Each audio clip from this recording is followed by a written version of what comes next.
2025 বাংলাদেশের ইতিহাসে সবচেয়ে ঘটনাবহুল বছরের জন্ম দিয়েছে। না, সেটা কোনো অন্তর্বর্তী সরকার তাদের কর্মকাণ্ড কিংবা জুলাই সনদ তা নয়।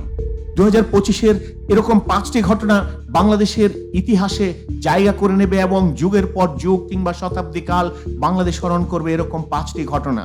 এর মধ্যে কিছু কিছু ঘটনা প্রাকৃতিক, কিছু কিছু ঘটনা রাজনৈতিক এবং কিছু ঘটনা বাংলাদেশের সত্যিকার পরিবর্তনের ডাক দিচ্ছে।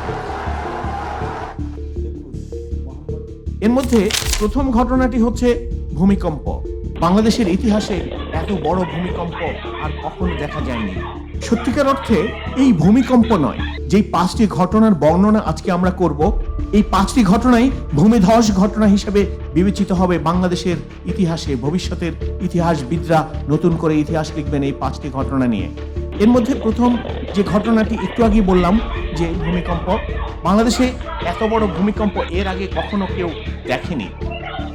volcanodiscovery.com এর তথ্য অনুযায়ী বাংলাদেশে যেই 16-17টি ভূমিকম্প রেকর্ড করা হয়েছে তার মধ্যে 21শে নভেম্বর 2025 মাধবদী নরসিংদীতে উৎপত্তিস্থল থেকে শুরু হওয়া ভূমিকম্প 5.7 মাত্রার ভূমিকম্প পুরো বাংলাদেশকে কাঁপিয়ে দিয়েছে। ঢাকা শহরের কত অসংখ্য বাড়ি যে ভঙ্গুর অবস্থায় আছে এবং তার প্রতিফলন এই ভূমিকম্পের মাধ্যমে প্রকাশিত হয়েছে, কেউ প্রকাশ করেনি। এমন কোনো বাংলাদেশে এরকম, ঢাকাতে এরকম অসংখ্য হাজার হাজার বাড়ি আছে, তাদের দেয়ালে ফাটল দেখা দিয়েছে, হয়তোবা বেঁকে গেছে, রেলিং ভেঙে মৃত্যু হয়েছে, কিন্তু সব খবর কেউ প্রকাশ করেনি। কারণ ঢাকা শহরের এই অবৈধ বসতির শহরে দালান কোঠার এই বিধ্বস্ত হওয়ার রিপোর্টগুলো প্রত্যেকটা বাড়িওয়ালা লুকায়িত রেখেছে। যে কোনো সময় ভঙ্গুর অবস্থায় হয়তোবা নতুন কোনো একটা এরকম একই স্কেলের ভূমিকম্পে হুড়মুড় করে ভেঙে পড়বে।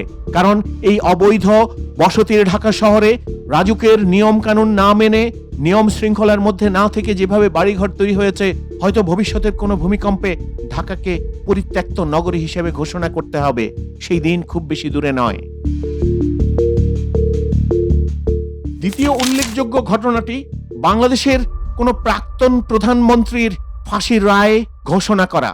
54 বছরের বাংলাদেশের ইতিহাসে এরকম কোনো রাষ্ট্রপতি কিংবা রাষ্ট্রপ্রধান কিংবা প্রধানমন্ত্রীকে এরকম মৃত্যুদণ্ডের রায় দেয়া হয়েছে তার কোনো নজির নেই। শেখ হাসিনাকে এই মৃত্যুদণ্ডের রায় ঘোষণার মাধ্যমে নতুন এক ইতিহাস রচনা করলো বাংলাদেশ।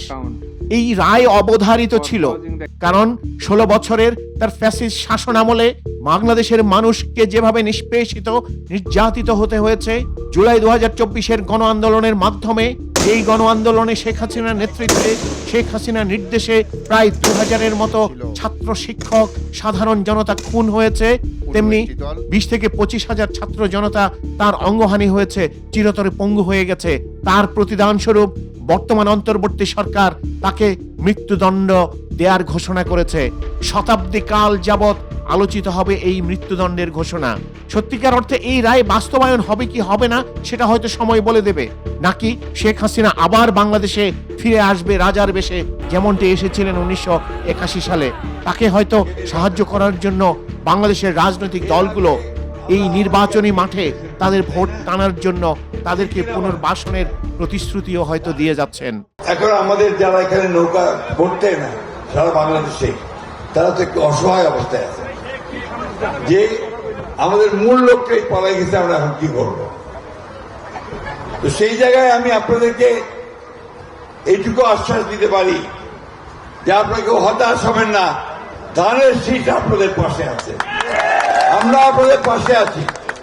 আমরা বেঁচে থাকতে আপনাদের গায়ে কেউ ফুলের টোকাও দিতে পারবে না। সন্ত্রাস না করেন, চাঁদাবাজি করে না থাকেন, ক্লিন ইমেজের যে সমস্ত আওয়ামী লীগের ভোটাররা আছেন, আমরা আপনাদের আহ্বান করছি জামাত ইসলামীর পতাকা তলে আপনারা শামিল হন। তৃতীয় ঘটনাটি আমাদের শরীফ ওসমান বিন হাদি বা ওসমান হাদিকে নিয়ে। মাত্র 33 বছরের জীবনে বাংলাদেশকে নাড়া দিয়ে গেছেন, বাংলাদেশকে শিখিয়ে গেছেন কিভাবে বাংলাদেশকে বাংলাদেশ হয়ে উঠতে হয়, কিভাবে বাংলাদেশে জাতীয়তাবাদকে প্রতিষ্ঠিত করতে হয়, কিভাবে বাংলাদেশের মানুষকে ভালোবাসতে হয়, কিভাবে বাংলাদেশকে পরিবর্তনের পথে ধাবিত করতে হয়। তার ক্ষুদ্র রাজনৈতিক জীবনে, সর্বোচ্চ 2 থেকে 3, 4, 5 বছরের রাজনৈতিক জীবনে তিনি শিখিয়েছেন আমাদের 54 বছরের রাজনীতি, ফুলে ভরা রাজনীতি ভুলে নতুন বাংলাদেশ গড়ার প্রত্যয়ে বাংলাদেশ বাংলাদেশের মানুষকে জাগ্রত করেছেন। ইনসাফ প্রতিষ্ঠা করার জন্য তার আত্মহুতি প্রমাণ করে এই বাংলাদেশ আবার নতুন করে ইনসাফের জন্য জেগে উঠেছে। 2025 সালের 12 ডিসেম্বর তিনি জুমার নামাজের পর ঢাকার বিজয়নগরের বক্স কালভার্ট এলাকায় গুলিবিদ্ধ হন এবং 18 ডিসেম্বর রাত 9:30 সিঙ্গাপুরের চিকিৎসাধীন অবস্থায় মৃত্যুবরণ করেন। বাংলাদেশের মানুষকে শোকে ভাসিয়ে দিয়ে তিনি বিদায় নেন। বাংলাদেশের মানুষের মনে চিরকাল জাগ্রত হয়ে থাকবেন এই ক্ষণজন্মা ওসমান হাদি। এই ওসমান হাদির সুর ধরেই বাংলাদেশে ভবিষ্যতে ইনসাফ প্রতিষ্ঠিত হবে, সমতার বাংলাদেশ পাবে, বৈষম্যহীন বাংলাদেশ পাবে, আধিপত্যবাদ বিরোধী বাংলাদেশ গড়ে উঠবে ভবিষ্যতে এই ওসমান হাদির শেখানো মন্ত্র দিয়েই। ভবিষ্যতে হয়তো যুগ যুগ ধরে আলোচিত হবে ওসমান হাদির এই শত্রুর প্রতি ইনসাফ প্রতিষ্ঠার মূল মন্ত্র, যা বাংলাদেশের মানুষকে ইনসাফের পথে নিয়ে আসবে। স্মরণ রাখবে ওসমান হাদিকে বাংলাদেশ তার হৃদয়ের মণিকোঠায়। চতুর্থ ঘটনাটি বাংলাদেশের সাবেক প্রধানমন্ত্রী বেগম খালেদা জিয়ার প্রয়াণ।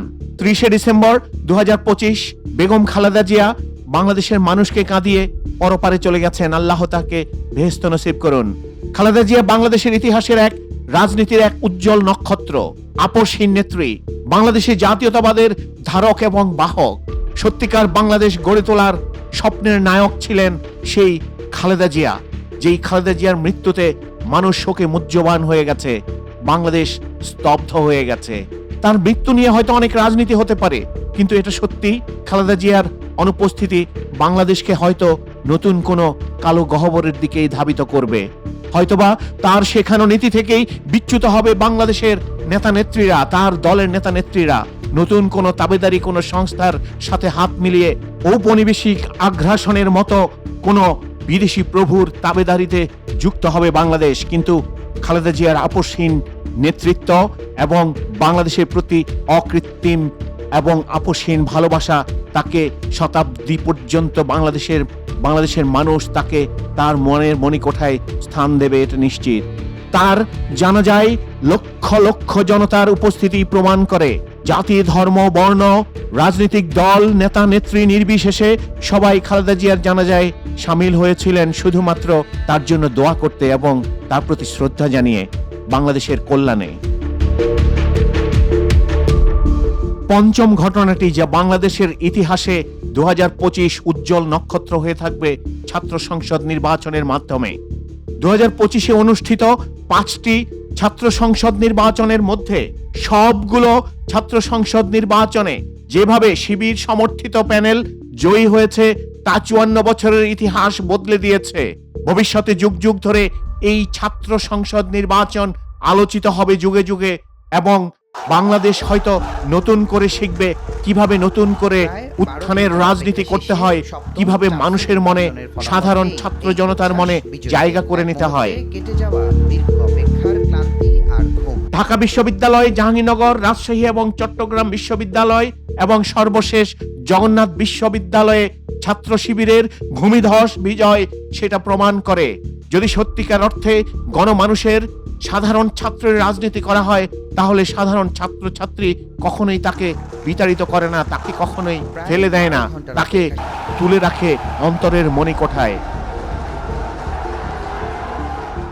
জগন্নাথ বিশ্ববিদ্যালয়ের ছাত্র সংসদ নির্বাচন বারবার পিছিয়ে 30 ডিসেম্বর নির্ধারিত করা হয়েছিল। সাধারণ ছাত্র ছাত্রীরা ভোট দেওয়ার জন্য কেন্দ্রে উপস্থিত হয়েছিলেন, তাদের প্রিয় ক্যাম্পাসে উপস্থিত হয়েছিলেন। কিন্তু বাংলাদেশের ইতিহাসের আরেকটি দুঃখজনক ঘটনা, খালেদা জিয়ার বিদায় সেই নির্বাচনকে আবার স্থগিত করে দেয় এবং নতুন তারিখ ঘোষণা করা হয়। নতুন তারিখ অনুযায়ী 6 জানুয়ারি জগন্নাথ বিশ্ববিদ্যালয়ের ইতিহাসে প্রথমবারের মতো সংসদ নির্বাচনে ছাত্র শিবির প্যানেল বিপুল ভোটে বিজয়ী হয়। জনাব তারেক রহমানের উপস্থিতিও বাংলাদেশ জাতীয়তাবাদী ছাত্র দলকে জিতিয়ে আনতে পারেনি এই বিশ্ববিদ্যালয়ে। মনে রাখতে হবে, বাংলাদেশের প্রতিটা বিশ্ববিদ্যালয় হচ্ছে বাংলাদেশের একটি জাগ্রত মুখ। বাংলাদেশের 64 জেলার প্রায় 652টি থানার কিংবা 90,000-এর বেশি গ্রামের একটা উজ্জ্বল নক্ষত্র বাংলাদেশের এই বিশ্ববিদ্যালয়গুলোতে পড়াশোনা করেন এবং তাদের যে ধ্যান ধারণার পরিবর্তন, তাদের চাওয়া পাওয়ার মধ্যে যে পরিবর্তন, ভবিষ্যতে ইনসাফ প্রতিষ্ঠার তাদের যে চাওয়া পাওয়া তারই প্রতিশ্রুতি এই বিশ্ববিদ্যালয়গুলোর ফলাফল।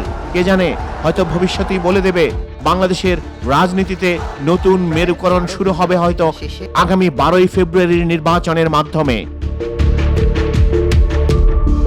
2025-এ বাংলাদেশের এই 5টি ঘটনায় হয়তো ভবিষ্যতে মানুষের মনে গেঁথে থাকবে যুগ যুগ ধরে কিংবা শতাব্দী কাল পর্যন্ত।